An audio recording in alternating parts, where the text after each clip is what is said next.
Here we are.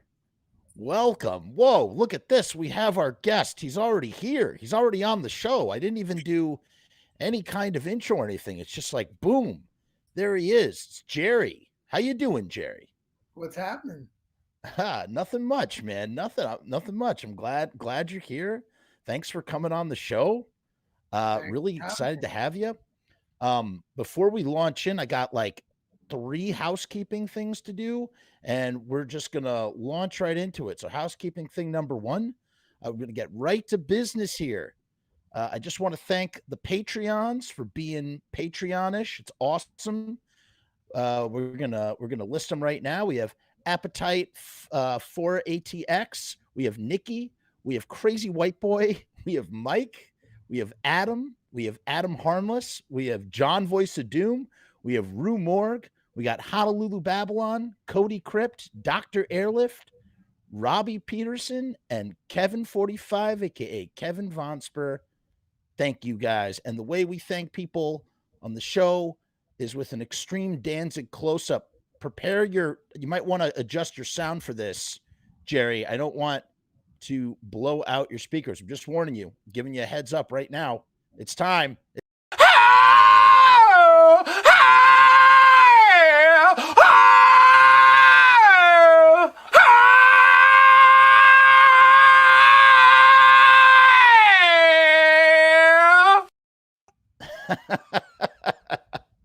All right. And and then real quick, I just want to raise some more awareness. I just want to bring up, we haven't talked about the petition that we have. We have a petition going, and the petition is we want to get a statue of the Misfits. Well, we can't see Jerry here. Hold on, let's fix that real quick. We want to get a statue of the Misfits erected. Like why not? Like, in Lodi, like everybody talks about Lodi, New Jersey, like it's this mythical place just because the Misfits came from there. So why not have a statue to represent that? It would just be a really, with big devil locks coming down. So take a moment to sign the petition if you have not already. I don't even know anything about getting statues erected. I think it's very complicated, but I mean, it's a fun thing. It's a fun thing to do. That's what we do here because that's what we do. So there's that. And the last thing we're gonna do before we talk to Jerry, the last thing we got to do, because this is we're rushing through, guys, because we want to get to the good stuff of the show. We have to do the theme. Jeff is gonna talk about the Misfits right now. He's a nerd about this stuff, obsessed anyhow. Jeff never shuts his face, always needs to talk. Might lose some weight if he went out for a walk. Do you think Danzig cares? He doesn't care. He's not into ranch.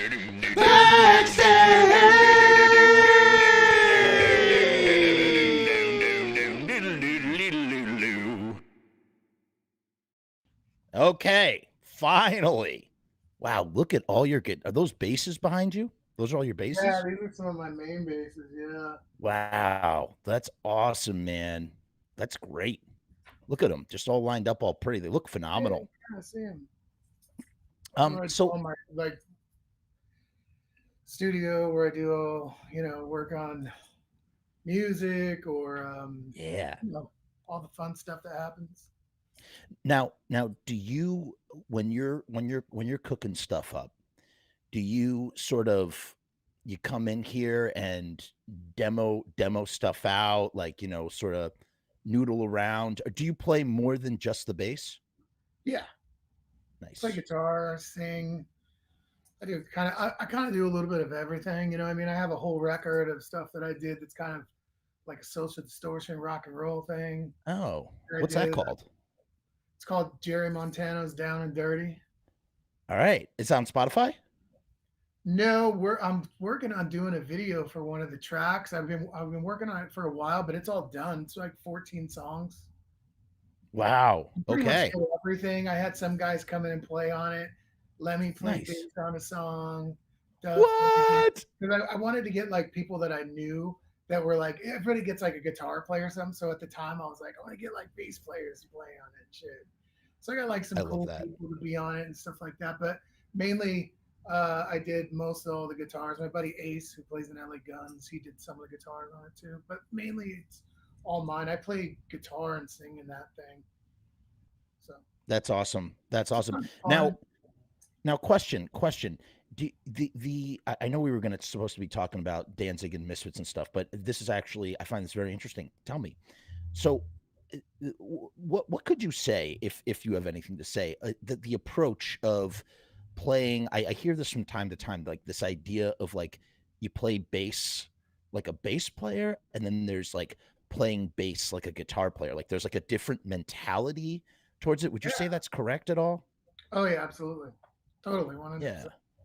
Interesting. It's It's like, very, very I mean, interesting. everybody does it a little bit different, but I Hmm. would say a guitar player approach is a little more stiff. Gotcha. I guess you know it's one of those things where there's like there's a certain swagger that goes to, you know, being able to. It's not really that it's super technical, which it can be, but it's more knowing when to pull, you know, when to lay back, when to vibe with it. There's on upsides of beats and on backsides of beats, and sometimes when, you That's the know, pocket, people right? bring that up, like a guitar player, bass player, they're a little more uh, straightforward. You know what I mean? It's a little more less swagger, more calcul. You know, it's a little just more straight.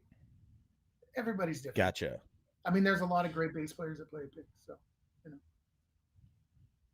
you know. It's funny. That's kind of like, I'm a I love the Beatles so much, and like, I'm always fascinated by Ringo. I think maybe this kind of plays into what you're saying a little bit, like the fact that Ringo, like, he's not a flashy player at all. He just sort of, as you Right. said, hangs back. He just services the song. He does what's He's a needed. songwriter. Yeah, I mean, there's a lot of players like that. Do you know what I Yeah, mean? yeah, That are that can be super tech. Jeff Lynne, ELO. That yeah, guy's yeah, like yeah. a brainiac, like insane player, you know. But he's more known as a singer, you know. Like there's a lot of people like that. Love Jeff Lynne. Uh, El Dorado. yeah, What a record! yeah, What a record! absolutely. So there's Um. uh, you get a lot of that. So okay. So we briefly spoke on the phone before. I didn't realize that you come from a place of, you are a fan. Like, you are a fan. It's not just a gig to you. You're also like a Yeah, I mean, fan of. as a kid, if Yeah, everybody was a fan, you know what I mean? It wasn't, yeah, you know, our friendship is much deeper than that over the past few decades, and still to this day. You know, I mean, we're still tight, but yeah, in the beginning, absolutely. I mean, yeah. I was a kid. I was from Northern California. I was like a kid learning in a bedroom like everybody else, and you know, you find Slayer, you find Metallica, and then you sit in a room and learn every song, and then every Metallica picture, you're like, what's the Misfits? What's Samhain? What's the Misfits? What's Samhain? And then, you know, for me, it was kind of like a vegetables thing at first. You know what I mean? I'm like, look at this crazy fucking shit. And then I heard it, and then I was like, okay, it's totally not what I expected, because I was a Venom, Slayer, Hell Awaits kid. You know what I Right. mean? And then as I got older, a little bit, you know, in my teens, and I was into more punk rock. You know what I mean? Grindcore, punk rock, Hmm. Cro-Mags, Age of Coral, Hmm.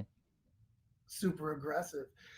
And then I had a few of those cassettes, and I remember going back to them and going back to them and going back to them. And maybe when I was like 12 or something, maybe I heard the first Danzig record, you know, and I was like, what the fuck? You know, just there was something about when I remember the second that I heard Mother when that record came out, and there was something.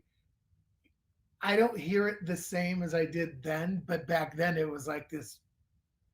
It was this eerie thing that I had never heard before, and I remember just being like, "Whoa, what is that?" And later on through Metallica, seeing that imagery and going back and finding it, and as the years went on, obviously, I was a huge, I was a huge Danzig fan in my teens. I went and saw them on the first tour on Lucifuge.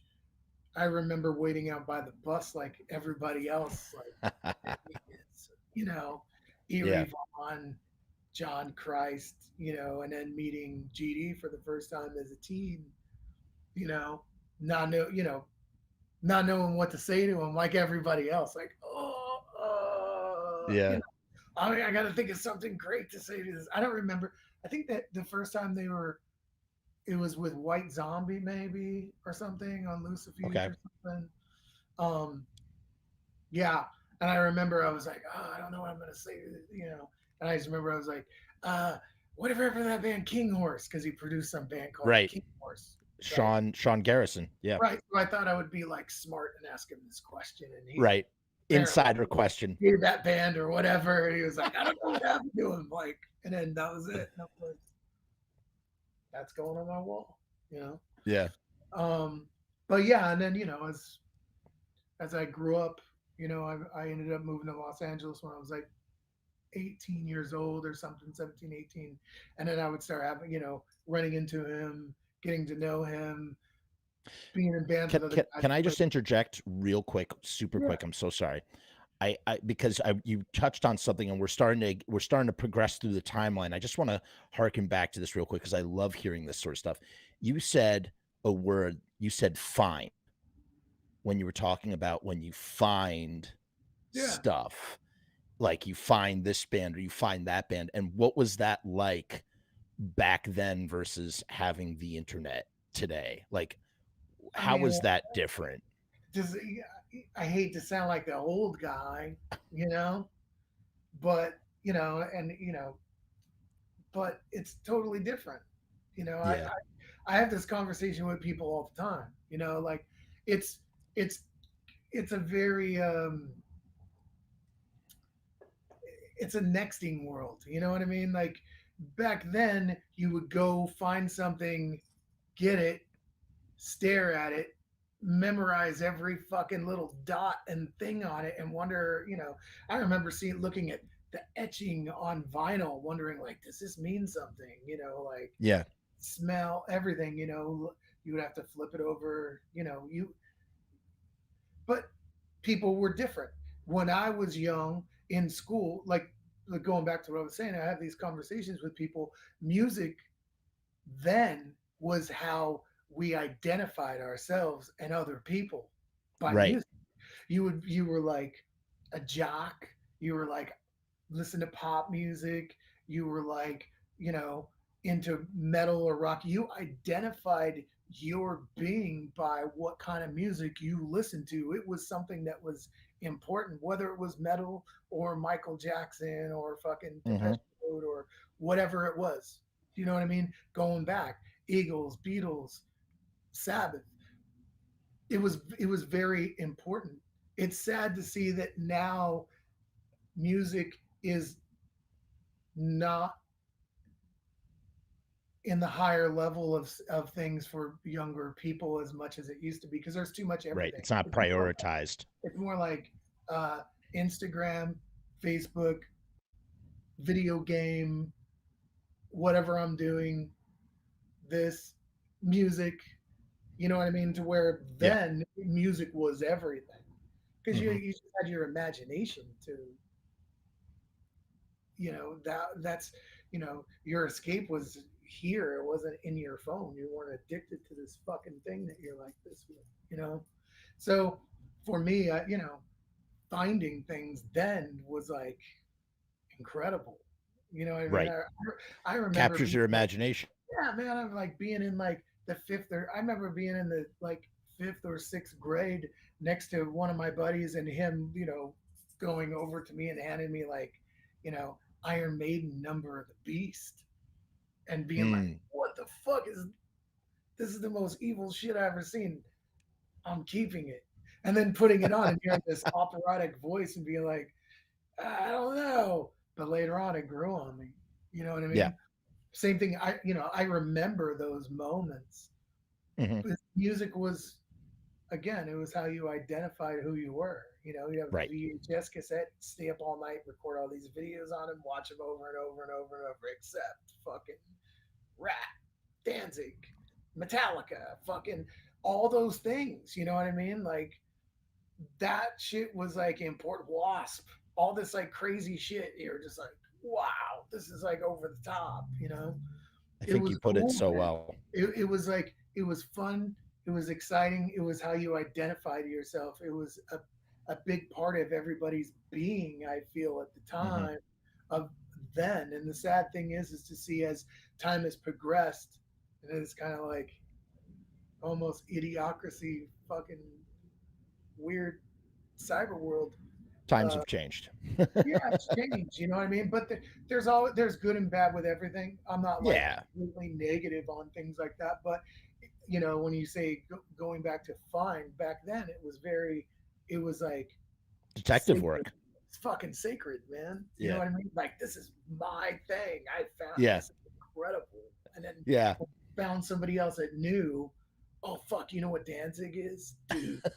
You know, oh whatever it was. You know what I mean? It was like, wow, Motley Crue, dude, fucking Too Fast for Love, Shout at the Devil.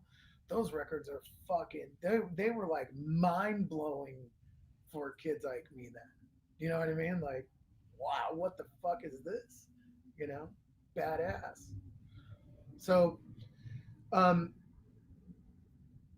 the Misfits kind of led me, once I kind of found that, then it became like this thing that I was, and then it branched off into all these other things of punk rock. You know what I mean? But there was always something so like different about that vibe.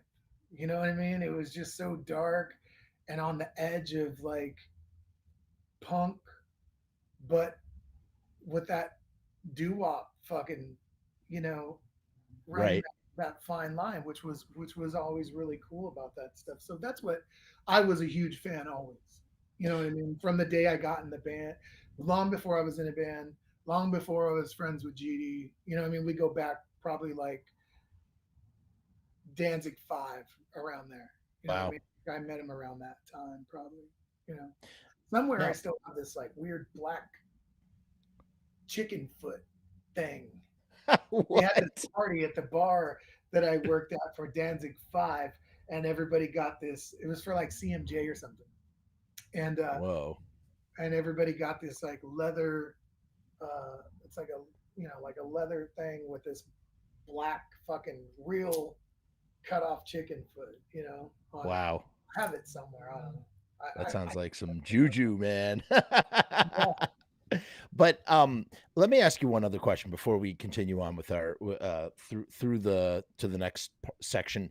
I want to get your 2 cents on this because I'm not super versed in the metal world per se. I'm a punk guy, and you definitely seem like I mean, you said you have you're well versed in punk, but also you seem to come from the metal side of things. And so my question is, in your own opinion, why do the Misfits get the metal pass? Is it because of Metallica? Is it because of Danzig?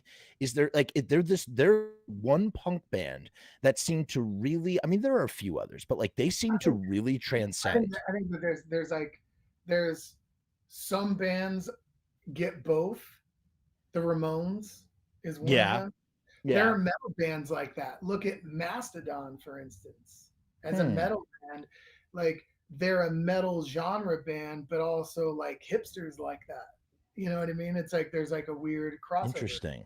Yeah. Um, you know what I mean? Like it's Yeah. okay for like a hipster to be into Mastodon and be into Turbo Negro and then be into like a fucking Lamb of God fan or something. For some reason, Yeah. there's this weird thing.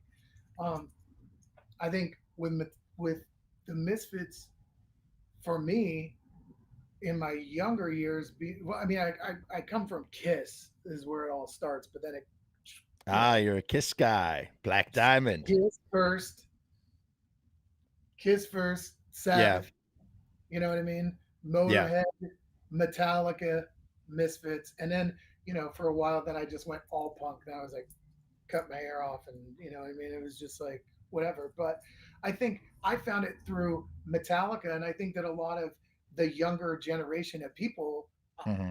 I'd be willing to bet that you know of the bigger majority, it probably like 70% of it comes from just those t-shirts alone. I mean, Right. that band was blowing up, and Billboard. finding one picture of Metallica from like 84 to fucking 88 or 89 without where they're not wearing a What a Misfits marketing campaign. or a Danzig shirt. They just don't, and Right. so maybe, I think it has to do with that. I think it was like, also, I think, like he says, people love something that's gone. They find it, they fall in love with it. You're just, Hmm. I think it become more than just a band over time. It's become like almost like a underground pop culture Oh phenomenon yeah. It's a itself. mythology, man. It's a Yeah. mythology, and it's a story, that we come back here we do this on Wednesdays. We come back here week after week, and we pour over the mythology of this story of really truly the American dream through making DIY music via punk. Like that's Yeah. literally what happened. Like everybody who comes into a band, maybe some want like fame and fortune, but some of them want the cult mythological status that a band like the Misfits have, and like to Yeah, learn, he had you like know? he had a lot of. He's over the years I've heard, we talked about it because I slowly picked his brain over everything. Mhm. You know what I mean? Mhm. Every fucking thing that I could think of. Mhm. And but I think in the time he was just doing what he wanted to do. He Right. was like he was into comic books and art always. That was Right. his thing, and he understood the he brought in the concept of like comic books, not so much just the imagery, but the idea of exclusivity and things being elusive, and going like, I have some records here. I have a bunch of like dyes, and for all my birthdays and Christmas, I would always say, uh, only give me vinyl. And he would be like, I don't have any more, And then every birthday, I would get like, these are all like white, with the, white with the black, and some of them, like super rare. There might be three or four of some of these, or my I have a green Earth AD and shit like that. Oh, there's only 100 of those. Oh, I have so much of that stuff. Um, Amazing. but he would tell me that he would, wait, the like the colored vinyl with the orbs and the stuff in it was just because he would just tell them they would charge more, I guess, to clean the slate and then put new wax on it. And then he would just be like, fuck it, just throw it on there. And then he would end up with like 10 or 12 with like different, swirls in it and stuff like that. And those, I think they would just give to him. And those ended up being worth like the most of like even these Samhain and Misfits ones I have here from back in the day, which is cool. Like all that, all that stuff is cool that he was always into that very early on. He told me he would like take the train and go to New York and then go print the records and then come, like go pick them up, come back or whatever. All on those days or whatever. Even I think I know that him and Howie Pyro, because Howie's a really good dude, really really good dude. They were friends back in the day, and Howie was like hanging out with Sid Vicious at like fucking Chelsea and shit, like when Sid killed Nancy and all that back in the day or whatever. But yeah, he was always into that. Like, I think that's cool as shit. That I Yeah. have. I have vinyl that there's just one, you know. It's amazing. So it's That's amazing. yeah. Um, so so you get to know Glenn, or you start to bump into Glenn, or whatever happens around Black Ass Devil, as you said, right? Something Yeah, I like had a that. band called the Deadlights in LA. We just I think around that time because I moved to LA, got my first band with Rob, who ended up in the band, uh, and I think Tommy might have been in the band too around that time, in and out. You know what I mean? Way back, they were doing Rude Awakening. Um, I was really close with Paul Raven, the bass player from Prong. And Rob was in the. I think we were in a band called Suffer before he was Blasco. You know, and he joined the band. So I got to know him over the years. And one of my really good Hmm. friends, Crazy Craig, who works for Glenn forever, we were like friends even before he worked for him. You know, so over the years, I think in like the '90s, I got my first record deal with Elektra, and I was doing a band then. And oh no, even before I got my deal, we opened up for Danzig at the Whiskey on Halloween, like Wow. I think 1996 or '97, and it was Black Acid Devil. I have a flyer now. I think about it. Before uh, before I got my first deal, I think I was with Danny Carey from Pygmy Love Circus, my old band. We were all jam. We had like this band. We opened up Did they for. play anything special on that Halloween show? Anything you can Dude, I don't remember even that might have remember. been? But you want to know something that's really random and funny is that I already knew him then. I don't really remember this. It was Halloween. And we used to party so fucking hard, you know. I don't know, you know. But Yeah. um,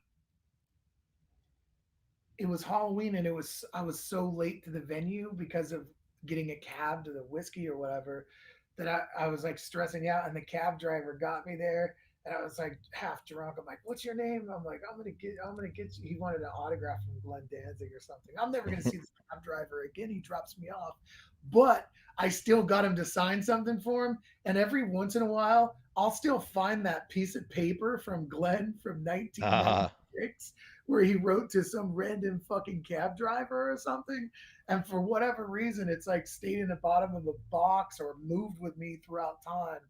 This wow. dude's autograph or something. I totally forgot. But um, so yeah, over the years, we were friends, and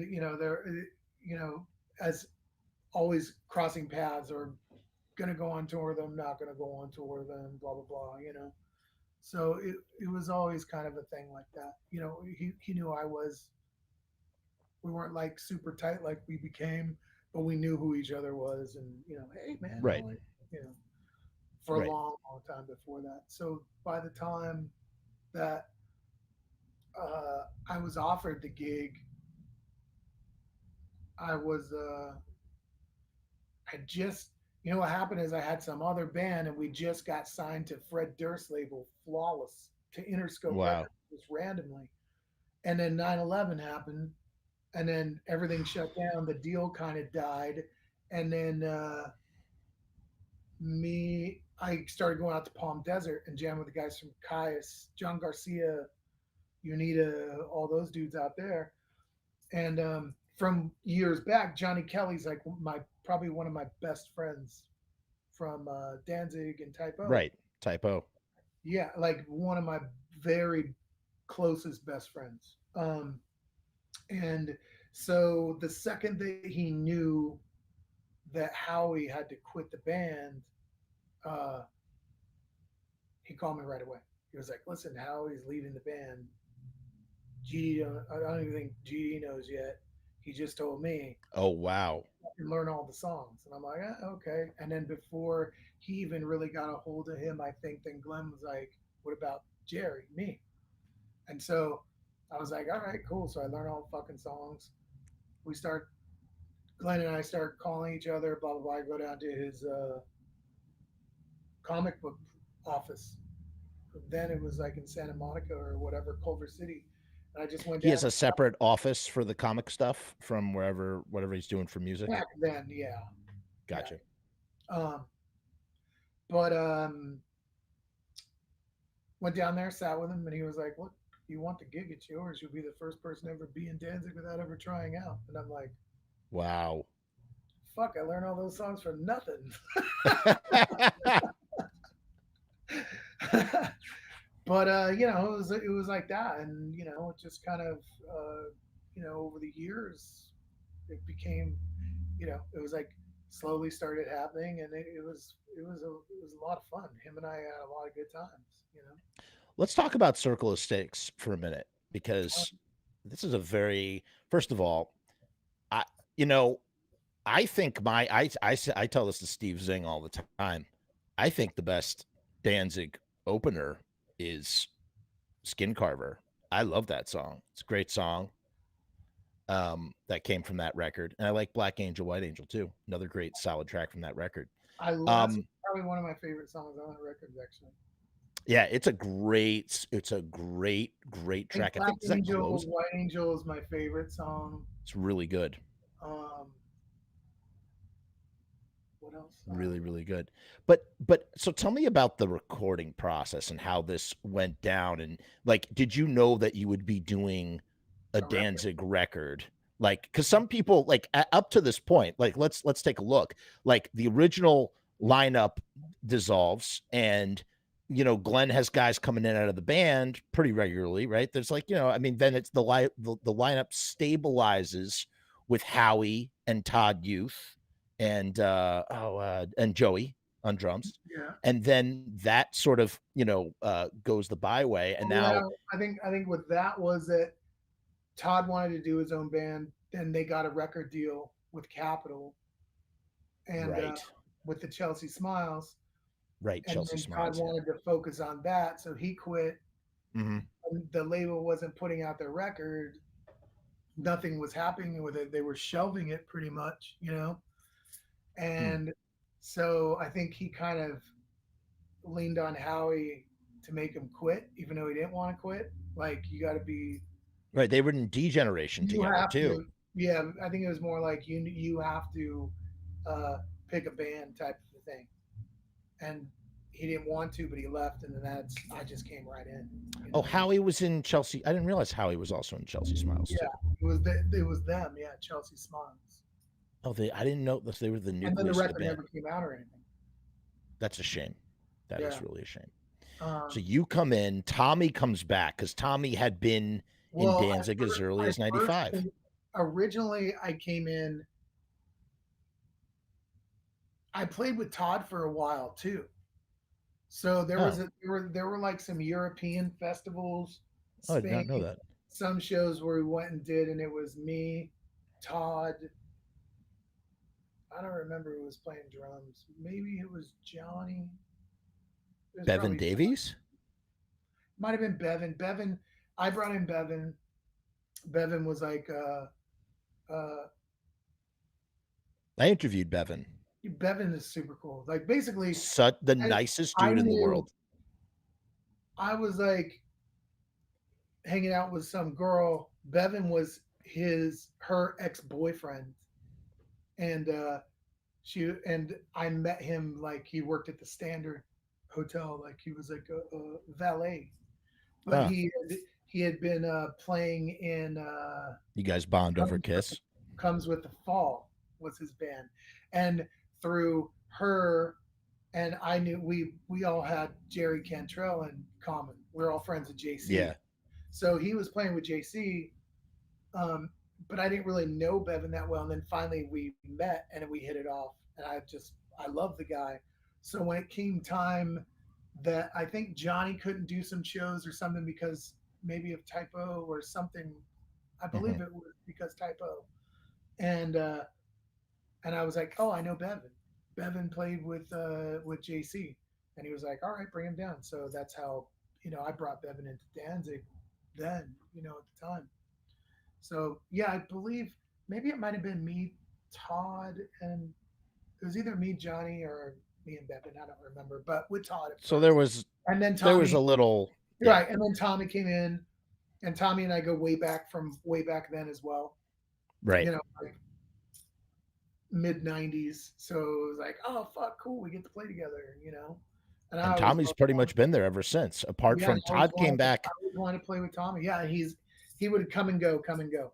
I think Right. at one point he left again, and then Todd came back, and Right. then Brief he for like came a back. tour.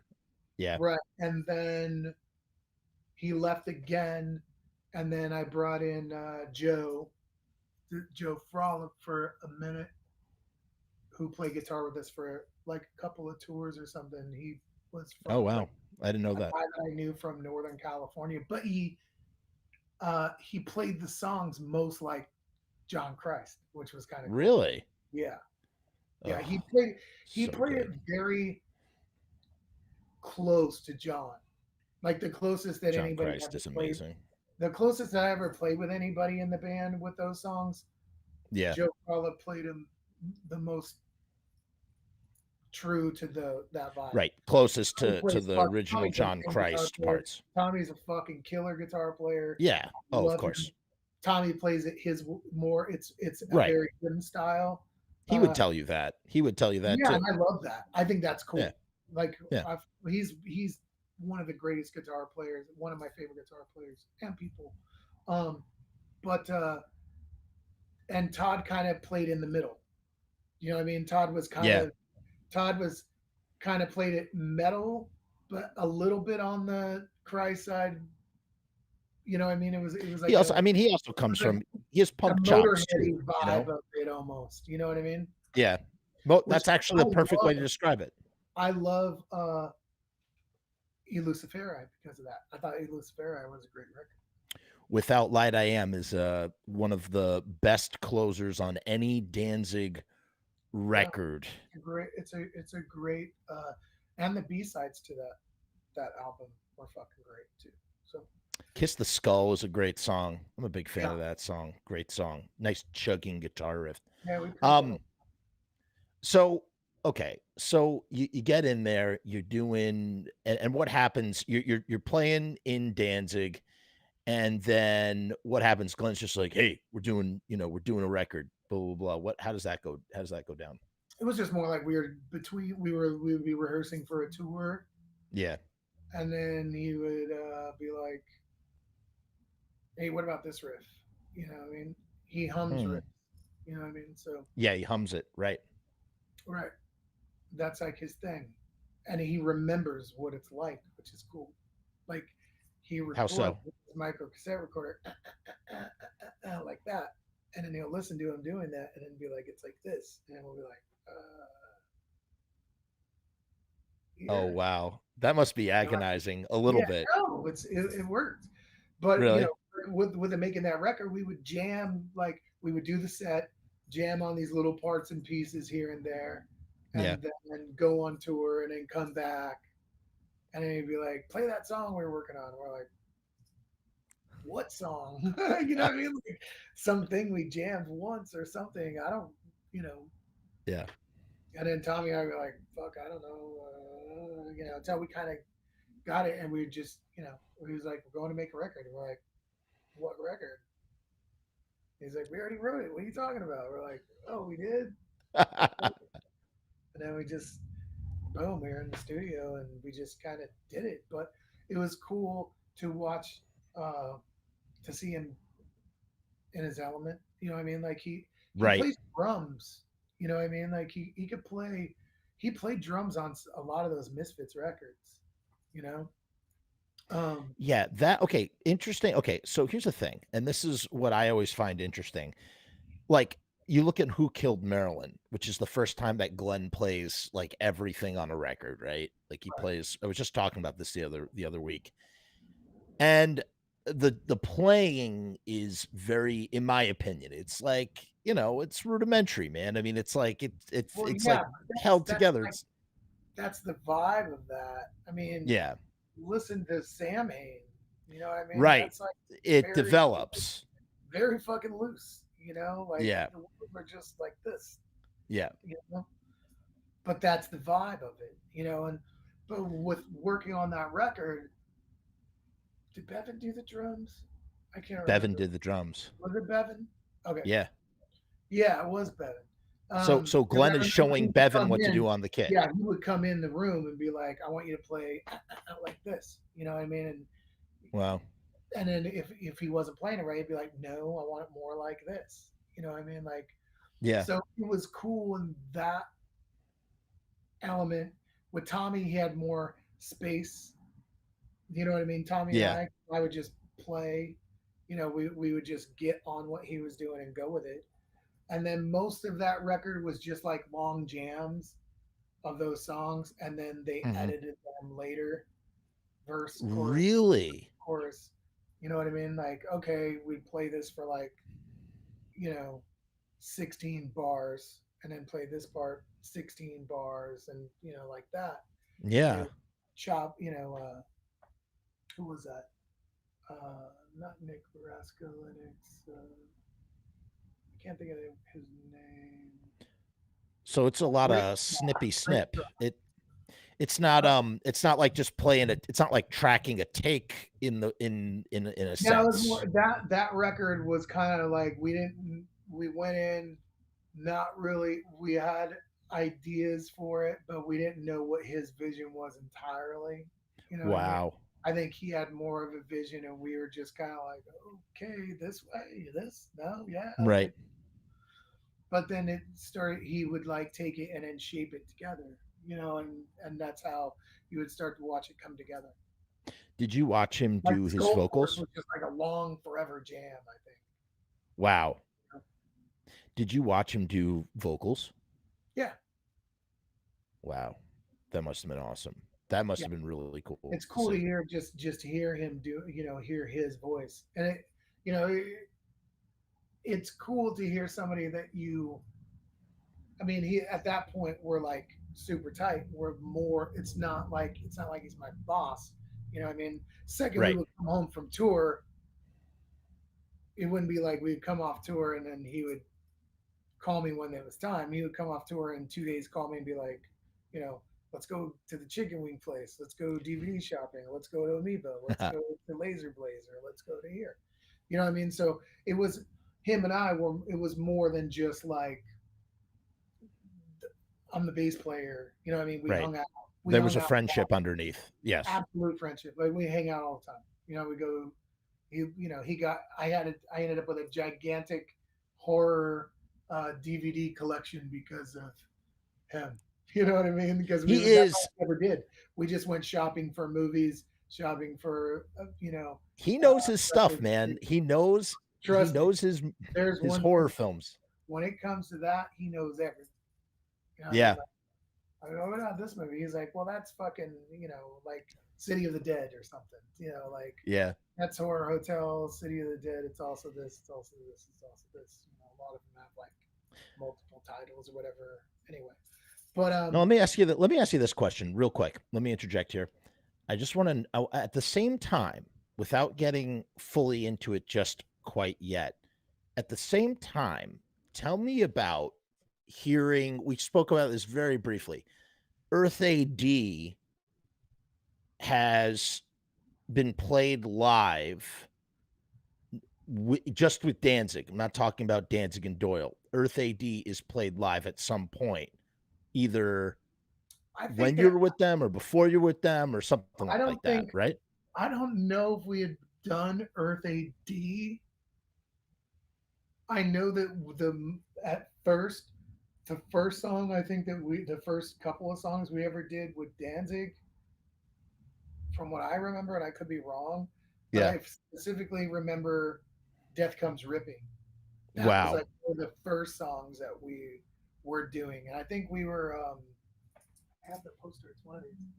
Yeah, the Blackest of the Black with Opeth, Nile, Behemoth, and Superjoint Ritual. Wow. I gotta give him credit. Behemoth. I mean, Nurgle and I are still like fucking brothers from that tour. Nice. I mean, like that dude comes to town, we hang out no matter what. Still to this day, we're fucking super tight from Behemoth. But he always, he'd always say, "This band's gonna be big. This band's gonna be big." I mean, I remember him saying Beam was going to be big, and I'd be like, this is like black metal. This is never going to be big. And he was right. He could call that stuff. He Always, knew. man. Think about it. He brought out Look at all the openers for Danzig in the Korn, 90s. Manson, Yeah. all those fucking Soundgarden. Yeah. But anyway, on that specific tour, I think that's when we first did a couple of Misfit songs, and I remember we did Death Comes Ripping. I think we were playing in like Arizona or something, and fucking we did Death Comes Ripping, and this is at this big outdoor place, and the fucking barricade broke, and the whole crowd rushed the stage. People just went fucking. Yeah, crazy. Winston was there, he says. Winston is saying, I was there in Arizona. Phil sang Death Comes sang, Ripping. Right. Yeah. Now, Phil, 2 questions. Question number 1. Sunrise Theater, Sunrise, Sunset, I don't know, whatever. Mesa Theater, he said. Mesa Amphitheater, he says. Yeah, it was a fun show. So actually, you answered one of my questions. My question was, how did people react? And you said the barricade came down. Fine. That's barricade came down. People went fucking bananas and bananas. Yeah. He saw the reception. It happened a lot of times. I see a lot of broken barricades. Was he particularly, was there like any kind of reaction or energy or sort of amazement of like, well, we played a Misfits song and like the crowd. Yeah. He loves it. He loves it. He'd be like, "Yeah, the broke fucking barricade. It's fucking awesome." Like, and I'd be like, "Yeah, are we gonna play more? Yeah, fuck 'em. Let's go." Okay. Yeah. Cool. We've done shows where the fucking barricade's broken, and we played to just 400-pound guys in yellow shirts in front of them. Sticking my head out between them, still playing because barricade's gone. You know what I mean? Yeah. So, but yeah, he's always a great sport with that kind of shit. And all of he was stoked about that, right? Totally, okay. All of our crazy fucking antics and all the crazy shit that comes along with it. He always was like totally game for it. He'll never ever be upset about anything like that. He loves it. So. But here's the thing. Up to this point, and again, just to sort of paint the picture of where we're going to go with this and why this is so important and something to remember, people out there, like before 2016, before the Misfits reunite, throughout the 90s, and Jerry will attest to this, I'm sure, way better than I ever could, that like, the energy around talking about Misfits, it's stuff, depending on who you were, if you're a journalist or whatever, like this was a time where this was not brought up. I'm not going to do any Misfit songs. It was just like, it was completely out of sight, out of mind. And then all of a sudden, at some point, as Jerry has just said, at some point in Danzig, without Doyle, without anybody, Glenn starts to, toy around with some of these Misfit songs for whatever reason. And like, where is the change? What brings about? Is it like a call to nostalgia? We were. I want to say that it might have been on the Death Comes Ripping. I think it was Philip wanted to sing Death Comes Ripping. And I wanted to play She, because that's like one of my favorites. Yes. So yes. I believe that we might have done She, Death Comes Ripping, and maybe what? I know we did She like once or twice for sure with Dan. What? Yeah. What? This is not known. Yeah. It might have even been at that show. It was one of those shows I know we did She. It might have been the LA show too, because we did an LA show. Was that with? It was with Doyle. We did like an LA. We did one show that was like we did a club show in LA at the Key Club. Wow. 300 or 400 people. I think that might have been the first Doyle show. I think. All right. Wait. 1 second before we get there. Now, at the same time that we're talking about all this stuff, and this is from this is a perspective I can now speak on because I remember when this happened. I can remember being a diehard Misfits Samhain Danzig nerd and hearing that Doyle was going to be playing Misfit songs with Danzig, and was like, "Wait, what? Are the Misfits reuniting? No. You got it. No, Misfits are not reuniting, but Doyle is going to be playing with Danzig. Wait. So is Danzig? Wait, so Doyle is in Danzig? No. Danzig is not. Doyle is not with Danzig. Danzig's just going to come on. Yeah. He's going to do a set, and then they're going to go back to being Danzig. You have got to be fucking kidding me. The biggest rift, the biggest beef, the biggest, the feud in all of punk rockdom, and maybe contest, this, you could contest that in all of rock and roll, but definitely in all of punk rock, Right. that now this guy who refuses to acknowledge his past in any way, shape, or form is all of a sudden going to be doing a Misfit set. Not only is he going to do a Misfit set, he's going to be doing it with Doyle. And little did we all know that 2 years prior or 1 year prior, that Doyle, Danzig, and Jerry had met and had talked about doing a reunion. I knew all that. We really? We knew all that stuff already. Yeah. Right. Yeah, like we all knew the specifics of it and everything that was going on and all that at the time. Gotcha. Yeah. So it's not that would come out publicly to the fans way later. At a much way later. Yeah. And so suddenly, logically, it all starts to make sense of, oh yeah, okay. So they're like, something clearly happened here. And now these guys are going out, and it's affectionately known on a bootleg. There's a bootleg that goes on. It's the most famous bootleg. It's called Misfits Revenge. And it shows Glenn on the record. You play on this record, and it's Glenn on the record, and it's Doyle on the record. Yeah.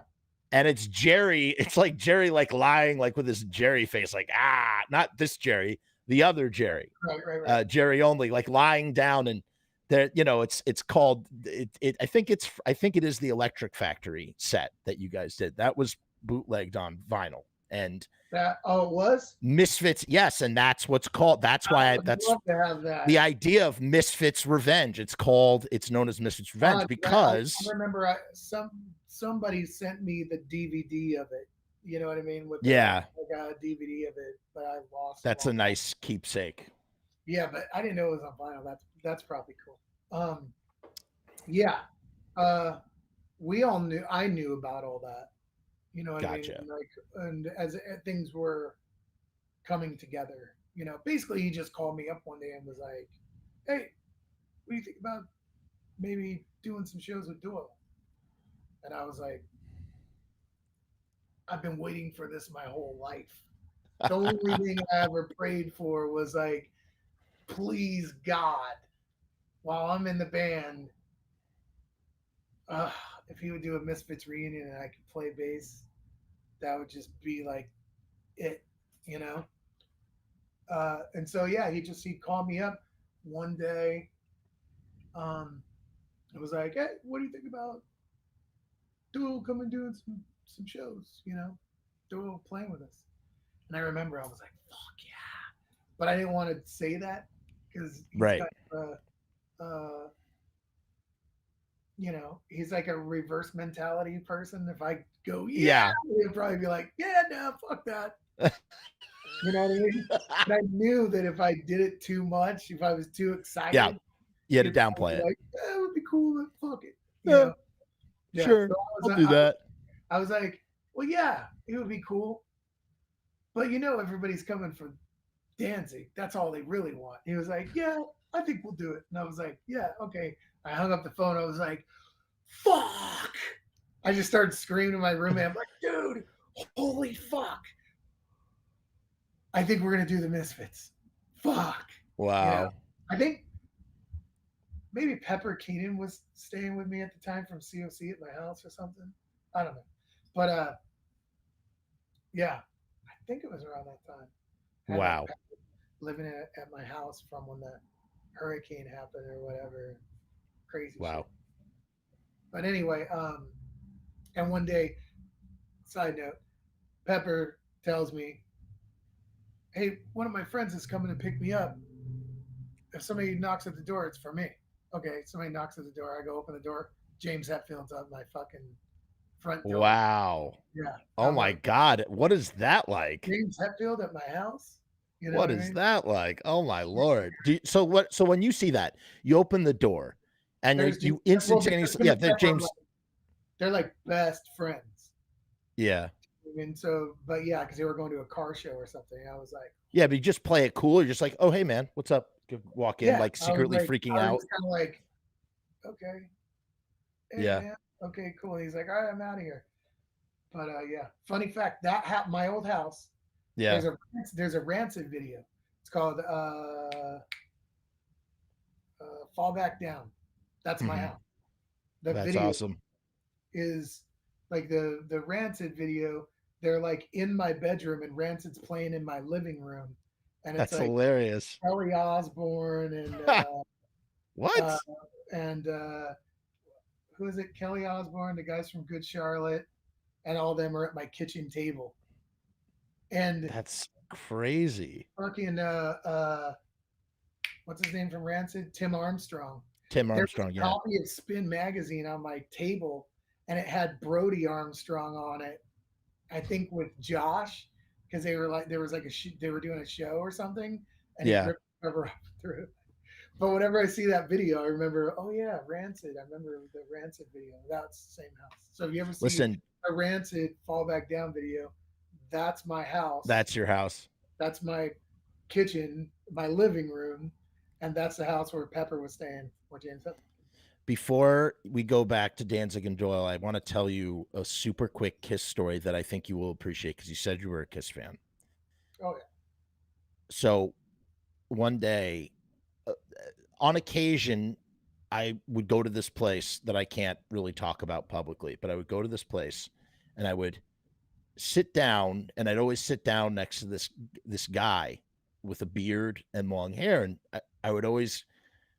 I got introduced to him once, you know, and it was just like, oh, hey, man, this is my friend Paul. And I shook his hand and like, you know, I just sit next to this guy, like just completely like unaware of who I was sitting next to. And then one day I'm at home and I'm watching When Kiss Ruled the World on VH1. And there's the fucking guy that I've been sitting next to all this time with the fucking beard, and it's Ace Frehley. Oh yeah, Paul. I was like, holy shit. That's Ace Frehley? I was like, I knew his daughter. I knew his daughter Monique and everything. I was like, it blew my mind. I'm not a big Kiss fan at all. So it wasn't like but I just always thought that was so funny. What a way to find out. Yeah, that's fucking wild, man. You just see him on the TV. I've been friends with Ace for a long time. He's a fucking super cool guy. Great dude. And he wouldn't. Yeah. Oh, really? Me and Johnny Kelly, we were in New York. We were in New York City. One year for Johnny's birthday. I think he was still on Typo Negative at the time. It was World Coming Down or whatever. For Johnny's birthday present, his wife called me at the time. His wife, and she was her girlfriend. She's like, "Listen, I don't know what to get Johnny for his birthday, so you're his birthday present." I'm like, "What does that mean?" She's like, "I'm going to fly you to New York. We're going to pick you up, and you guys are going to spend like 4 days together, and you guys can just go to Duff's, get drunk, have fun, nice. do whatever the fuck you want, and go see Ace Frehley." So nice. His wife's driving him to the airport, and he's like, "What are we going on the trip? I don't know." And they're like in the airport. He's like bewildered, and then I come down the escalator, and he's like, "What?" She's like, "Happy birthday, Jerry's your birthday present." So we ended up spending a few days getting drunk and having a good time, and we went and visited Todd Youth when he was right, because Todd has played with everybody. I mean, really. Todd was playing with Ace, so we went down to the show and hung out with him. That's really cool. That is really cool. Ace So to get back to this, so tell me about, all right, take me through what happens now. You say, you're like, yeah, sure, Glenn, sounds like maybe a good idea.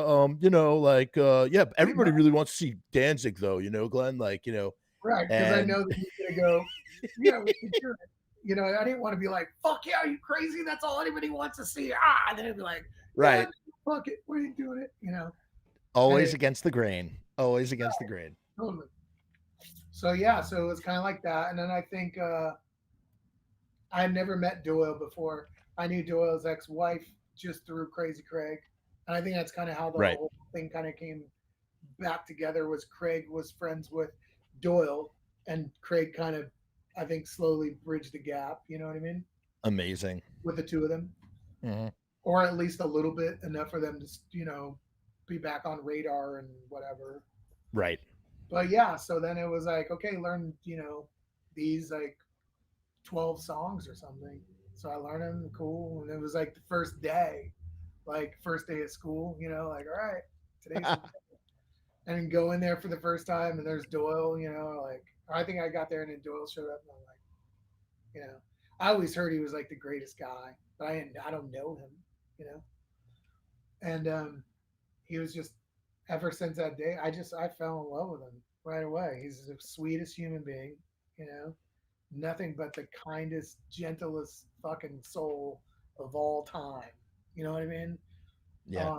I adore Doyle. And we just fucking, I remember it was like he was as nervous as I was because he was like, holy, to him at that Right. point, he was like, holy shit, I'm getting to play with fucking Glenn. Like, he Right. was mind blown,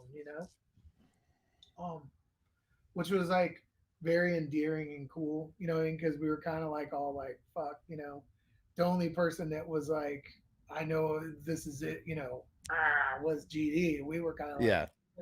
you know, but like as I told you earlier, um, it's like embedded in my brain. I'll never fucking forget. We played, I think I want to say it was Earth AD. Maybe it was the first song that we Wow. played together. Like, okay, 1, 2, 3, here we go.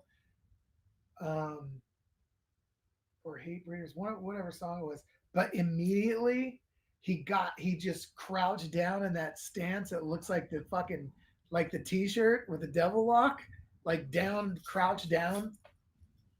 And we were all like, holy fuck, there he is. And I'll never forget, I looked over at Doyle and Doyle was like huge smile, like, oh my God. And I was like, fuck. And we were all like, you know, Witness the I don't know. power. I mean, I don't know if Bevan was like the hugest Misfits fan. I mean, I know he liked it, but he wasn't like, I'm as much of a fan of that as like you or Doyle playing in Right. that room. You know what I mean? Right. And so was Tom. And Tommy's like, whoa, this is crazy, But I was like, and Doyle was the same way. And he just got down in the fucking stance, just fucking went for it like a fucking wild dude, I'll never forget it. And then it was like the song was over, and he stood up like, all right. And we were just like, oh fuck, it is on like a motherfucker. I think Yeah. I remember like the Mars Volta guys or like Henry Rollins or these dudes like coming in our room like poking their head in the door. Like, Wait, Henry Rollins was there. I want to say maybe it was Henry Rollins that was there, or Wow. it was Mars Volta guys. Some like I mean, like at the time, it might have been. Yeah. I don't know if it was Henry Rollins. I don't think it was Henry Rollins. Maybe it was. Fuck, I can't remember. This is a rehearsal space This is the rehearsal that you're at. Yeah. Yeah. And so like, oh, here we go. And then he was like, we're playing the Key Club. Okay. We're going to put it on sale today. And it sold out in like 10 minutes. oh my God. You know what I mean? And it was like, I remember we played that show and it was so fucking hot. You could not breathe at all. I remember I had my head down, my hair down. Yeah. So it looked like I was doing something, but I was like talking to Doyle through my hair while he had his head down and I'm going, we're playing, everybody's going crazy. And I'm like, I can't even fucking breathe. Can you breathe? He's like, nope. And I'm like, fuck, this is retarded. He's like, oh, and we're like, okay. Keep playing. Like, I can't wait for this to be over, just drenched. But And this is where also at some point, because two things. Well, first of all, one question: do you remember any songs from that time that might have been hashed out and rehearsed, but just were like scrapped? And I know that's like asking a lot to remember all the way well, back you then, know, but like, and we did do Bullet a couple of times mhm. because Bullet was my other favorite song. Bullet was like my favorite. She and Bullet were my two favorite songs, bar none. You know, growing up, and I Mhm. always wanted to do them. We did She. I believe we played it once live, and then we would play it in rehearsal. Then it never really came back. And Bullet too. I think Bullet and She we only played a few times. Um, Demonomania. Yeah. Oh yeah. That's great. I know Tommy really loved that song, and we would play that one. But I That's a don't fun know if one. we were even doing Demonomania even then. You know, what I mean, I think it was like I can't remember. There's so I have to look at the CD. You know, like because Yeah. you know you're talking like fucking 14 songs in 20 minutes. You know, what do you think? Here we go. You know, like it's a minute and a half, 2 minutes, 1 minute, Oh, 2 minutes. that was the best part, is that like it's just like this window of time, but you're just packing goodies. You're just Yeah, packing goodies in the set. It's just like boom, boom, boom, boom, right. boom. Yeah, Okay, now back to Danzig. You yeah. know, Um, it's so and great. I think you know we did that first string of shows. I think we went up into Canada maybe. I think I remember that. New York. Uh, Now, when did this get worked into the act? There's this whole thing where he's just like Doyle, and then Doyle stomps out and goes. "Durr." That that just was that just who does happened. it? That Yeah, just happened. Yeah, and I remember I was like, "What do you mean we're gonna bring him out into the middle of the show and then send him back?" like a monster. He's like, "Yeah." And I'm like, "Okay," but it was all those shows. We did it for a while. It wasn't just we did it for like what a couple years. Yeah. And it was fun, man. It was always fun. It was always a pleasure to. I always had the best time with Doyle. You know, always, still to this day. You know what I mean? Like, I write him right now and be like, "Hey, da da da," and he's like, we always say nope to each other. It's always a joke. Like whatever we say, nope, nope, nope. So whenever I would send something in the mail to him, or he would mail me something, he'd write nope. You know, I think he sent me like his old original Oh, Misfit cool. strap. I Look think it's at on, you with all you got. You got a nice little on the collection cover of there. one of the. I think he said this one. I think was originally on the cover of Earth 8D. No, Live Evil Live. Evil Live. Oh, Yeah. really? Oh, so that's Yeah, like 'cause for a OG. while, I was like, oh, I want to. I would be like, hey, if you give me something, I just want something that's old and original. You know what I mean? He'd be like, I don't really have anything Wow. like this, or something cool like that. Because I would like collect the straps. I got Cherish it. Dimebag Darrell's original guitar straps and Doyle's and shit. Wow. Well, yeah. All right, I even still have my fucking the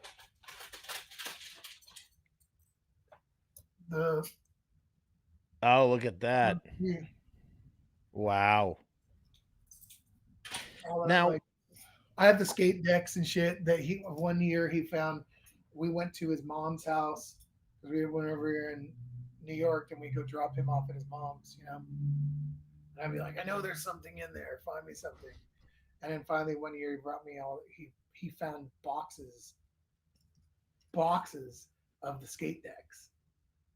So I ended up with like all the Samhain, you know, skate decks or whatever.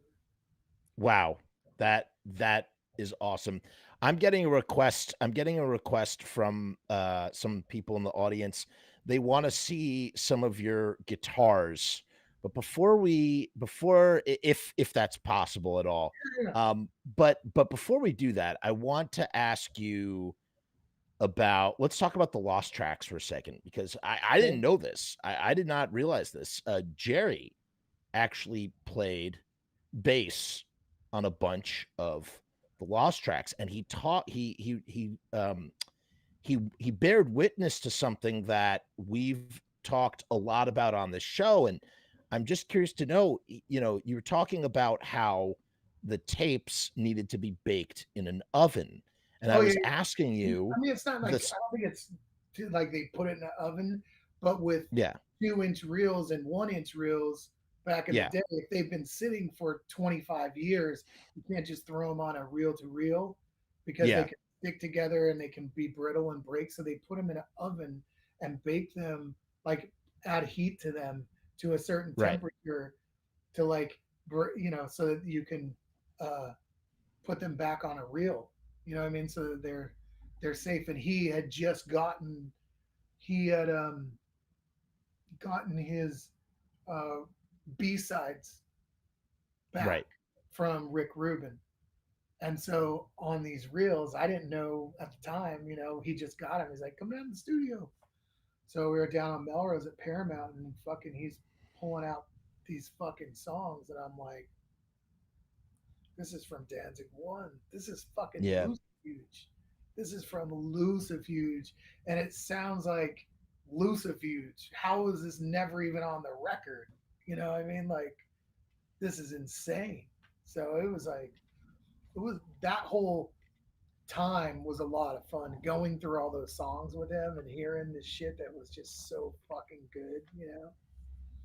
And then, yeah, is there more? Is there enough for a lost Danzig tracks too, or is I it? don't, I, I know that from the first 3 records, there was Yeah, only like those couple of songs. gotcha, Yeah. gotcha. Which Wow. lucky that there were like Oh full songs. yeah, I mean, there was. I mean, we're songs very lucky, very lucky. from the Tons of stuff. Lucifuge era. I mean, Lucifuge was my favorite album, bar none. You know, like that record to It's a me great one. was just flawless. You know what I mean? 3, uh, How the Gods Kill, I really liked a lot as well. I loved 4 too. Sistina's. Stalker song on 4. I think Stalker song is Yeah, one of the fucking coolest fucking songs ever. Bringer of Death is a great song. Bringer of Death, that was always like a moment that we'd have. I don't mind the pain. Uh, oh yeah, I don't mind the pain. It's a good one. What else was on that? Oh, Until You Call the Dark. yeah, Until You Call the Dark, Yeah, which was always a weird song to play because it's just these long notes that go on forever, and yeah. if you hit the wrong note, but it's like it's forever, and sometimes I just get hypnotized, like. How many times is that? Like 8, 9. Okay, wait, it's coming. No, it's not. Okay, you know. But yeah, all of those records. I mean, I love all those records, but to me, Lucifuge just had this thing about it. That maybe that was just the time for me when I really got into the band Danzig, and that record just, you know, that was one of those records that I loved every fucking song. Yeah. I think I got like the Trouble self-titled record and that record around the same time. Um, but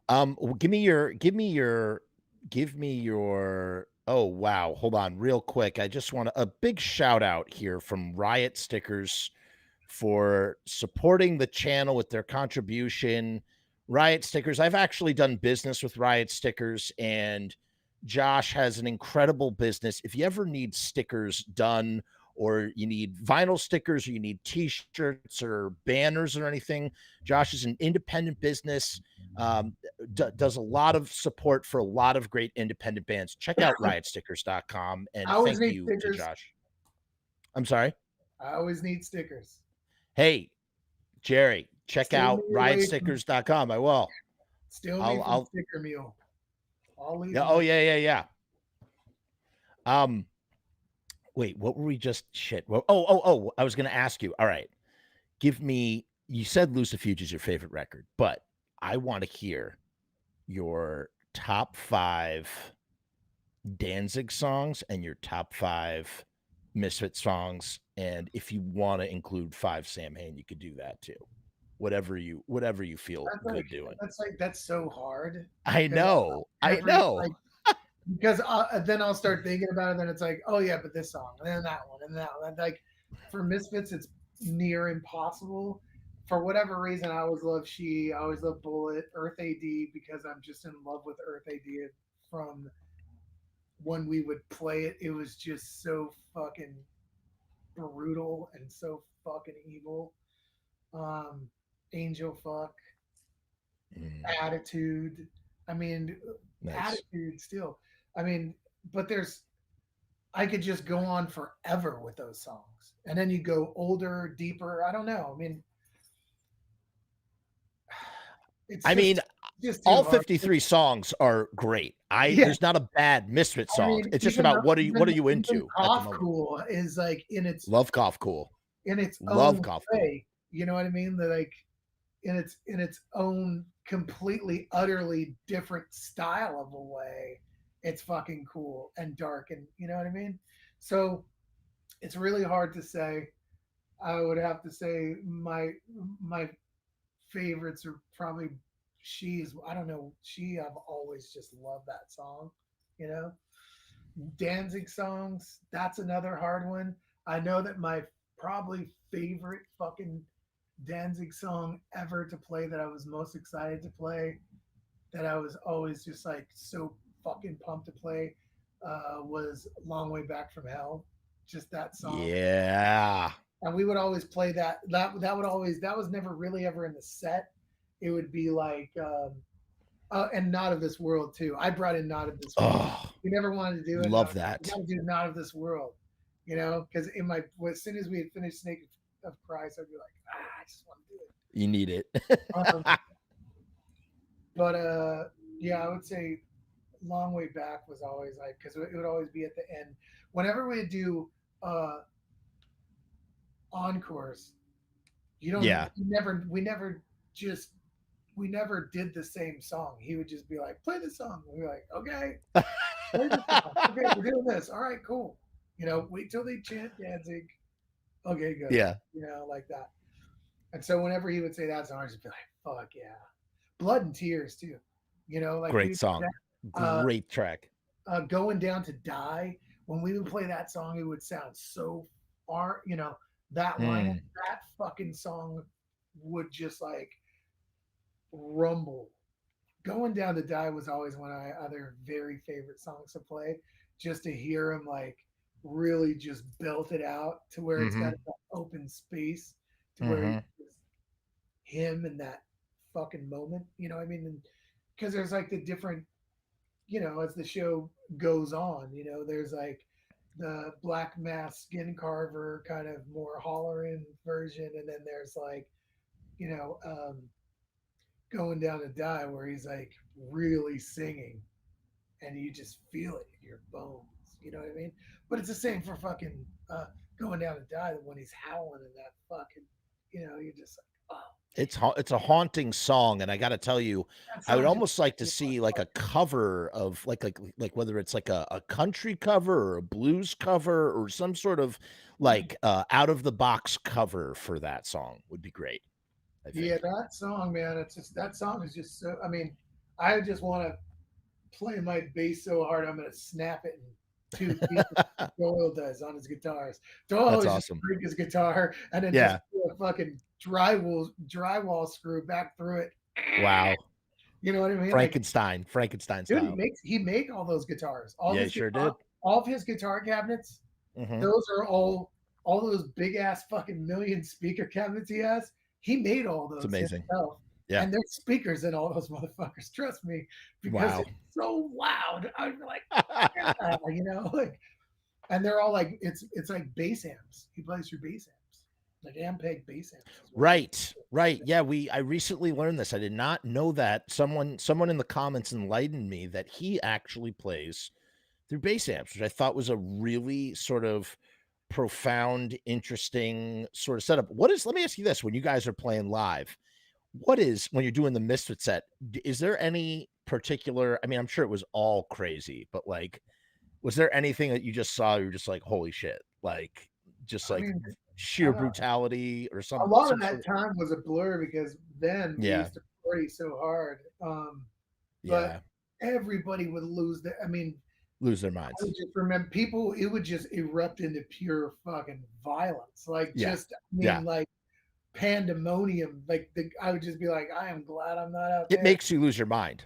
It Yeah, makes you lose your mind. That music. literally. Every time.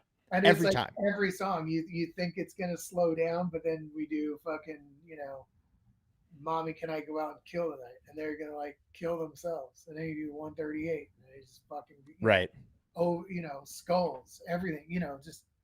And then the Misfits reunions, forget about it. And you know, when they actually when Jerry comes back and it's like the full-fledged reunion. And now I know you saw those shows, or at least one of them, right? Oh yeah, I went to the show. Yeah, I went to the show. Fucking saw. What was that like for you to see that? It was fun. It was great to see him, Yeah. hang out with them. You know what I mean? Like hanging out with Leaving, who I love, and fucking, you know, just cool Leaving. people. Oh yeah, he's so awesome. But it was That's like, crazy. I think I got a picture somewhere. It's like me, Glenn, and Billy Idol or some shit like that. You know? Wow. After, you know, after at the after party or whatever. But those shows. See, that's surreal to me that Billy Idol knows who the Misfits are in that kind of way. Like it's just weird. I mean, they were around at the same time. You know Yeah, I know they're contemporaries. I'll tell you one thing. Like Blondie covering the Misfits. Blondie covered Hollywood Babylon, and that to me is surreal because it's just like you just don't imagine that. You say to Blondie, yeah, the Misfits, and they just be like, "What? The Misfits? Who are the Misfits?" Like, you know, like because they got their head in the clouds. Like, how would they know? You know, I mean, you know, I think at that time, all those people, they all, you know, they were all aware of each other. They're all right in the city, you know. True. Yeah. But I remember, I remember one time, we had the night off somewhere. I want to say like St. Louis or something, and somebody was like, "Hey, Social Distortion's playing tonight at House of Blues where you're playing tomorrow." And I was like, "Johnny, we got to go see Social Distortion." So we went down there. We're hanging out with Mike Ness, and he's just like, "Dude, you guys fucking, you play with GD and Doyle." Wow. And he's like, "Dude, on my very first tour I ever did, I remember meeting Glenn and Doyle, and I puked in. I want to say, he told me something about like I think maybe Mike Ness stayed at their house or something, and he puked in Doyle's bed or something, and Doyle punched him out or something.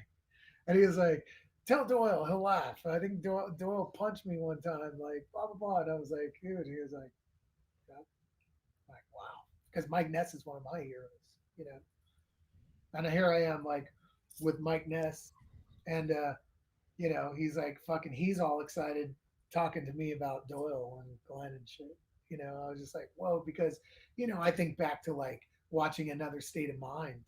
Yeah, great documentary. Loving that fucking movie and loving those fucking, you know, Mommy's Little Monster and those records. And they opened up for the Misfits. I believe Social Distortion opened up at least one show for the Misfits in '83. That's what he was saying. I want to say he said that maybe they did a little tour or they opened up for him and they puked in Doyle's bed. Something like that. Jerry was probably like, yeah, come back, come back to the house, you know, like, you know, all gregarious and generous. He told me that story. It stuck with me. But but yeah, so there was like there was so many crazy, you know, things you can, you know, so much shit, you know. I can't even imagine. Yeah, but again, going back to the whole thing, it was always fun. We always had a good time. Doyle was always like the funnest person to be around. You know what I mean? Like you play with people, you know, some of us, you know, get crazy or wild. There can be fucking dick or this or that. And he was always just like the nicest guy. Nicest ever, you know. There's a lot to be said about him as a character, as a person. You know what I mean? Love him. And what's interesting, I don't know what it must have been like, because if you're at the center of it at the time, but at the time for us as fans, this was like the biggest thing in the world. The fact that Danzig is playing with Doyle. It must have been it really must have been like something else to be at the beginning and center of that while it was happening, while it was first starting. And then, I don't know. And in a way, while the Misfits reunion is the Misfits reunion and nothing can take away from that, in a way, this was almost even more mind-boggling because it Well, had because just been such a no one was expecting it. We didn't even expect right, it. And then right, even if it was happening, it just happened. It was like, okay, right, we'll do more shows. Oh, we'll play this place. Okay, cool. right. It was yeah, it was special and cool. The Misfits reunion is fucking amazing and fucking awesome. You know what I mean? And it's fucking uh it's cool. It's crazy my buddy AC is fucking playing guitar with him. That blows my mind too. Yeah, Fucking AC's in the and band. he's doing a great job. He does. I He love I does love a good I job. love AC. Me and him go way back from my old band, the Deadlights, and we used to tour on Ozfest, and we did so many tours with Dope back in the day. I've been friends with AC forever. Good dude. He holds it together, man. All right, let's before as we wind down here, let's first of all, there's some people they've been in the comments. They're asking questions about your guitars. Do you want let's do a little Q&A question session as well. Does anybody have any questions? I saw some questions pass before. I didn't want to interrupt the flow of the conversation. Does anybody have any questions that they want to ask Jerry? And I don't know, Jerry, is there like a guitar or a bass guitar or a guitar that like has some special story or connection or something that you want to showcase or something, because people were asking about your guitars, those All two things? all my guitars here, I don't think none of these were used in Danzig. Most of these were like Hell Yeah and nothing crazy. Right, you were in a band with Vinny Yeah. Paul from Pantera. And what I've come to learn, again, I said I am not a metal guy, but I've come to like there's this it seems that from the metal side of things, it's almost like Pantera has this its own cult of mythology around it, and it's revered in a similar way as the way the Misfits are in the punk world. And so that must have been a very interesting experience to be. And you were on the first album, right? You were at the beginning of the Well, band, yeah, like correct? uh, we were on the same record label. So my band, the Deadlights, at the time, we had Gotcha. Electra. Pantera was on Electra, so they were always like trying to get us together. And then I want to say we did the Ozfest together, and then Dime and I just became best friends, like that. So Wow. did Jerry have play specific gear on the road or in the studio? On the road, I always use my stuff, and in the studio, yes. On the road, I used some old, they're badass SVT classic heads, but they're numbered, like they made 500 of them. So Ampeg at the time in like 1986, he's had these since 86, these heads. Wow. But in 86, they found a bunch of old parts from the early 70s SVT classic heads, and they made these anniversary versions that have metal plates on them that are the baddest fucking SVT classic head. I have one. And that's what I always use. Lie on the Circle of Snakes record, I played Howie Pyro's P bass actually. I wanted to play my because I play Ernie Ball, Music Man. Nice. But he wanted me to play this old P bass that was Howie's because he was really into that Ramones thing. You know what I mean? Which is funny. I mean, I was really good friends with Dee Dee Ramone, and I used to drive Dee Dee home all the time. Wait, what? Yeah. So like, Wow. I worked at this like punk rock rockabilly bar. Me and Blasco from Aussie, and Yeah. Dee Dee would hang out there all the time. Every night at the end of the night, I'd be like, "Hey, come on, Dee Dee, I'll drop you off at home," And he would always be like, "Jerry," he'd always talk about how much he loved the Misfits. You know, it's another really good story, actually. Okay, wait, before you tell your story, hold on a second, because I want to hear the story. Wait, so you're telling me that Dee Dee Ramone liked the Misfits? Yeah. Oh, yeah, totally. What? Yeah. Absolutely. Yeah. I know he played with the new Misfits. He would jam with them on songs, but No. That's Marky. Okay, but Dee Dee got on stage a few times, did he not? Just to sing?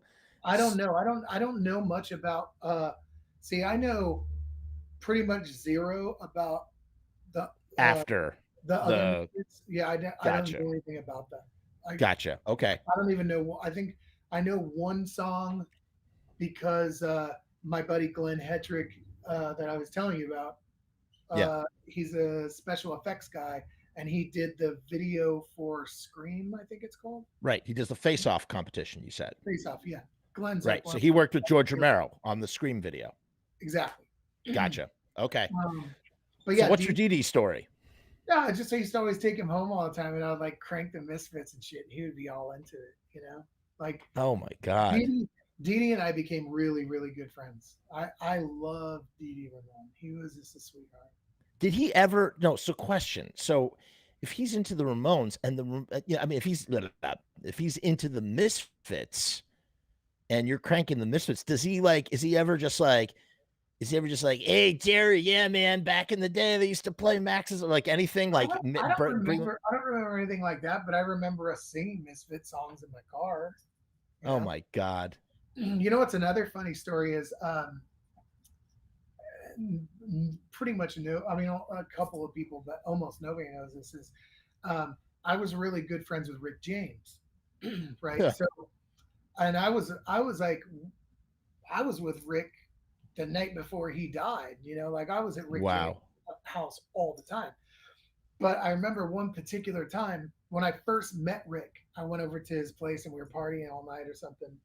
And this was like, you know, then I could say it now, but it's like me and him and like Britney Spears and shit. Everybody's just partying our asses off. What? Yeah. What? And so, and there's this lady there. His girlfriend was this lady. She was like another '80s singer, Tia Marie or something like that. I don't know, like an '80s pop lady or something. But we're all getting fucked up, partying all night, and it's like 4 a.m. And whenever I get really fucked up, I would just call GD. You know, he'd be like, "Fuck me." So, like, wait, he would get mad at you? He'd be like, "Why are you calling me? You're fucking retarded." Okay, bye. And I'm like, "Come on." But I called him at like 3 or 4 in the morning, and I'm like, "Yo, GD." He's like, "What's up? What?" And I'm like, "Listen, I'm with Rick James. He wants to like talk to you," because I told Rick, I'm like, "I play for Danzig," and Rick's like, "Dude, fucking Danzig, I know who that is." And I'm like, "Dude, trust me, GD would fucking flip out and love to meet you." So I called up GD, put him on the phone with Rick, and they sat there on the phone and talked. And they were like, "We got to get together. We'll write a song, blah blah blah." And this is true story. Him and Rick talked. And fucking, he was like, "Dude, yeah, he's fucking cool. I would totally like do a song with him, blah, blah, blah." And so Rick was like, "Dude, that was fucking cool. Whatever." Get off the phone, me and Rick party all night. And then Rick died maybe like a week or two later. Oh my God. I'll never forget, you know, calling Glenn and being like, "Hey, I'm sitting here next to Rick James at his apartment. You got to talk to him." Like, yeah, pretty funny story. And you said this is at 3 or 4 in the morning. So GD is up. Glenn is just up, and he's like, "Oh, what are you?" I could have woke him up. I don't know. He's probably up. Who knows? You know what I mean? Okay, for anybody out there, somebody imagine what a Rick James, Glenn Danzig song. And here's the other thing too. There's a little bit of Misfits trivia here. I'm not sure when, but maybe it's on Misfits Central or something. Supposedly, Rick James did see the Misfits live back in the 80s, in the early 80s. I don't remember Rick James saying that, but was at a show. He knew who Glenn was. When I told him who he was, who I played for, he totally knew who he was. That is so insane. Yeah, that is absolutely mind-boggling to hear that those guys had a conversation. Like here. You almost made a Rick James Glenn Danzig collaboration happen. True story. Swear on my daughter's life. Yeah, true story. Dude, I mean, I'm speechless, man. I mean, it's amazing. Yeah, Thank you for sharing that. That is just pretty like funny, right? unfriggin' real, man. Unfriggin' real. All right. Does anybody else have any questions they want to ask as we got to wind down here. I want to thank Jerry again so much for his time. This has been a wonderful conversation. I really, really appreciate your time, Jerry, coming on and chatting with us and yada, yada, yada. Does anybody want to ask any questions? Now is the time to ask. Let's see if we have anything in the comments. I'm not sure. People thought that was so funny about the Rick James. Oh, they did. Yeah, Oh, man. yeah. That's some funny shit. You know? That really is. Yeah. No, I'm not seeing anything here. Now, real quick, you told me Jay May says, Jerry, you rule. Thank you. Thank you. You're currently working. I don't know how much you can talk about this, if it's something you talk about or not. Yeah. You mentioned that you're working with Stephen Piercy from Rat. Yeah. I mean, Tell me, so I'm what's doing that a thing about? with my old guitar player from Hell Yeah, 'cause they're kind of disbanded, so we're working on a new Mhm. band. And then my main thing is, doing Stephen Piercy, which is super cool, man. Him and I, we hit it off through Glenn Hetrick. You know, it was just one of those random things. We were at a party, and him and I just like talked, and I was like, dude, you know, like I fucking would cut out pictures of you and put you on my wall when I was like 10 years old. You know, like you're fucking Stephen Piercy from Rat. Like that's crazy. And then we fucking hit it off, man. He's just a fucking greatest dude. Him and I get along really well, like brothers. Um, and he finally had hit me up, and we just did a live stream, and we've been writing his new record and having a blast and going out on tour, doing I think Rockwell Amazing. got a bunch of dates coming and stuff, and it's fun. You know what I mean? It's like Yeah. another one of these gigs, like playing with Glenn. Like I'm playing with Stephen Piercy, playing all these songs. I'm playing fucking Round and Round and You're in Trouble, you know, Wanted Man and You're in Love, and these songs that when I was in fucking elementary school, I was like, Right.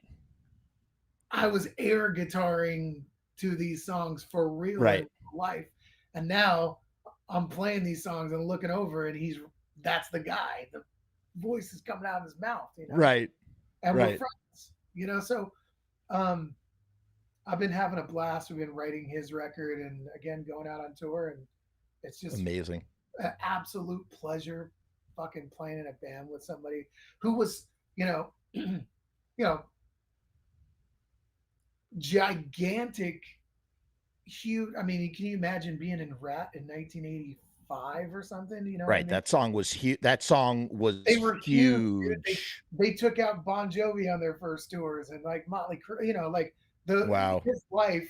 Like I sometimes I talk to him, and he's so humble and such a sweet, kind, caring, amazing, good dude. You know what I mean? You're like, how could you still be this way? Because you know, my perception is this rock star persona, larger than life. He's Right. just amazing, but at the same time, I can never imagine being Stephen Piercy in 1984. Yeah. You know what I mean? My Lord. Like that must have been like At the height of record contract excess. You know what I mean? Like, dude, fucking arenas, like at the height of all the craziest shit of the yeah. lifetime, to be living that life, and for him to be doing it all this time. So it's a lot of fun, man. It's great, and I'm excited about doing stuff with him. And I'm always bouncing around, writing, working, doing things. So I'm grateful to be able to still be doing what I do, still touring. You know what I mean? Like all the relationships, like we were talking about Pantera. I mean, I was in a band with Dime and Vinny. You know? Oh wow, I didn't know that. Oh yeah. I was in a band with both of them first. After, so like toured with Pantera, became best friends with them, played in their side band with the brothers. Wow. Actually, when Daryl passed away, I was with Glenn. Glenn and I were getting in the elevator to go do Full Metal Jackie's radio show. And we were in my Wow. car. We pulled up to the place, and my phone keeps ringing, ringing, ringing, and it was Johnny Kelly, Johnny Kelly, Johnny Kelly, Johnny Kelly, and I'm like, fucking Johnny keeps calling me, and I'm like, yo, me and GD are doing the radio show right now because we were walking in the elevator. I'm like, yo, what's up? I'm like, I'm with GD. We're going in the elevator. He goes, dude, um, what the fuck's going on? Did you hear about all this? And I'm like, Oh, I don't even know what you're talking about. And the elevator closes, and I'm like, I don't know what the fuck. And then the elevator opens, and then we find out, and because Dime was like one of my, like Johnny, like one of my very, very, very, very, very, like we tattooed each other. I have this tattoo right here. oh, And so it was like really fucking heavy. But I was with Glenn when that happened, and then fast forward later on, when I was in Danzig, every time I go to Texas, I'd check on Vinny and I'd go visit Vinny in the daytime, go to the cemetery, and I would leave, and I always stay in touch with him. And so I'd been working on Hell Yeah for a couple, like 3 years before. We had already demoed songs and stuff, and and so I just called him up one night and got him on a good night, and he eventually did it, and the rest is history. Gold records, you know. yeah, man. It's amazing. I have, okay, first Ballad of the Broken here. Thank you for your support. Truly appreciate it. He says, Rick James, going back to the Misfits thing for a second, Rick, according to where Ballad of the Broken says, according to, I guess this is from Misfit Central, Rick James saw them at Irving Plaza. Oh, And he wow. also says, Jerry, thank you for these stories and memories, brother. Really appreciate it. You're very welcome. So there's that. And Well, now you know for sure they talked, and I knew that he knew who Yeah. he was. So I mean, it wasn't like Rick wasn't like, "Who's that?" You know what I mean? He was like, yes. "Oh yeah, I know him." Chris is asking, Jerry, did you play with Charlie Johnson in his time with Danzig? Do you know who Charlie Johnson is? I don't even know who that is. I know that there were a couple of guys that were in the band for like a second, like came and gone. I was in the band for quite some time, but no, I just played with Tommy, Todd, and Tommy, Todd, and Joe. Yeah. So, but Cool. originally for Danzig, the Danzig 6 record, what was that? Satan's Child? Satan's Child, yeah. Satan's Child, my original guitar player from when we played the show at the Whiskey, the Danzig 5 album, when I was playing the Pygmy Love Circus guys, that guitar player, Jeff Chambers, was like one of my best friends, and he ended up being in Danzig, and I believe he played guitars on Satan's Child, but he only did like one show with them. But that was another one. Like everybody I played with ended up in Danzig, and then I was like the last one. You know what I mean? It's a fraternity, man. It's a fraternity. All of us, you know, all of us are friends. All of us know each other. Most of us. The name Charlie, I don't know that person, but most everybody else, like Joey C, we all knew him coming up. Right. We were kids, like, long, going way back. Joey was in a band with my roommate when James Hetfield came to the house. My roommate at that house, the Rancid house, Timbo, him and Joey C's first band was a band called Sugar Tooth. And I know Sugar Tooth.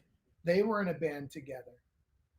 Joey C and Timbo. So there was always like these weird, like, interconnective tissue and whatnot. Ballad is asking, Jerry, do you like Satan's Child songs like 13 or Cult Without a Name?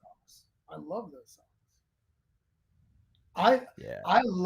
I remember hearing Satan's Child before it came out, you know what I mean, while they were recording it, and like, here's the new song, here's this song, here's this new one, here's this new one, and hearing all those songs before it was like finished, and being like, wow, this fucking record is so heavy. But Jeff had a really heavy guitar tone.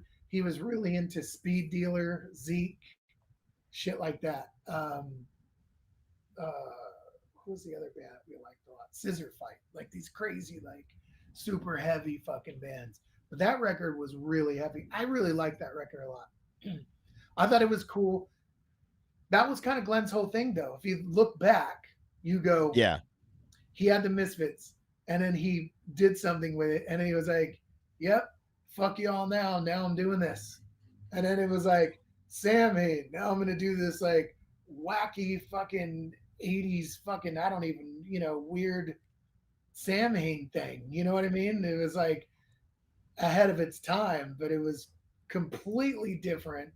You know what I mean? Coming from that to that, it was like to me, I was like, this is kind of like I don't know. It's like I guess it was like death rock. It was weird to me. And then it was like, okay, you got a hold of that. Now fuck y'all. I'm gonna do this blues rock thing, that nobody's doing, and with this like this really retro tone. He did tell me, I forgot, is that originally Rick Rubin wanted John Christ. He wanted the guitar player to have white hair, pure white hair. What? Yeah, I just remember that. He was like, yeah, Rick wanted the guitar player, whoever it was, he wanted John to have like bleached, like white hair, like a white wizard hair. And I was just like, fuck that. That'll never happen. What the Yeah. fuck? Yeah. Rick Rubin had a lot of really great ideas, and that was not one of them. But going back to what I'm saying, it was like, then he did this blues rock thing, and then everybody really got into it. And he was like, okay, fuck you guys now. Now I'm going to go do this fucking like 9 Inch Nails thing. And right. They were like, this is suicide. What are you doing? And Bill Kennedy, my buddy, who's passed, he produced that. And he said even at the time that they were like, what the fuck is this? The label's pissed. Everybody's like, what the fuck are you doing? And he just did it. And then people kind of went, okay, I get it. Then he was like, now I'm going full metal. And then you're like, what? You know what I mean? And it's kind of this progression. And I kind of felt like that it kind of came in a weird full circle thing that by the time it got to Elusiferi, which to me sounded the closest to Danzig, personally. I felt like Elusiferi was the first Danzig sounding Danzig record in like, in the sense of the old version. It was like a return to form. A return to form. I mean, I don't know if it was just me, but I felt like that record had the squeals. It was more the beginning. It was the beginning of going towards back to return to form. Right. And then I felt that like A Circle of Snakes, he kind of went against the grain again. Yeah. Where Elusiferi was like this polished production, and then this next one he mixed and did himself, and it did this at the time. A lot of people were kind of, on the fence about the production, because of it wasn't as polished as the others. But then you go back and you look at it now. After that point in time, a lot of bands started doing a more almost garage sounding, bare, you know what I mean? Less, polished production, like High on Fires and shit like that, And he kept going, but he kept going with it too. When he goes to then with Death Red, it's like, he's like using like, the fat fuzz pedal from the Misfits in the 70s and stuff. You're right, man. You're totally right. It's like I'm always gonna, the thing about Glenn Danzig's, fuck you, now I'm going over here. Yeah, no, that's the thing about his artistic integrity is A, I'm never gonna look back. B, I'm never gonna do whatever you guess I'm gonna opposite of that.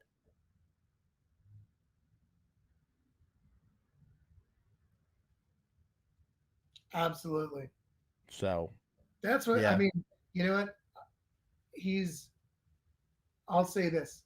Glenn's always treated me amazing. He's Yeah. always been nothing but a good fucking stand-up straight dude. He helped my career leaps and bounds. He put up with all my crazy fucking antics for so many years, and you know, the craziest shit you could ever imagine. You know, like Motley Crue, the Dirt type shit. Oh, my. And, oh yeah, I mean, dude, I've been crazier than all those dudes, and he was always like friend, cool, uh, took good care of me, everything. I have nothing but the highest regard, and like I am just, I'll forever be proud to be a small part of like the Danzig legacy. You know Yeah, what I mean? dude. Something that Totally. something I take pride in, and long after I'm gone, you know, Danzig will still be here, and I'll still be a part of the Pantera legacy, the Danzig legacy, and there are things that Yep. I value and hold sacred. You know what I mean? And Yeah. I'm still, you know, that how we met. I still like love the fans from Danzig that have came with me along my ride with Hell Yeah, or you Right. know, or anything that I've done.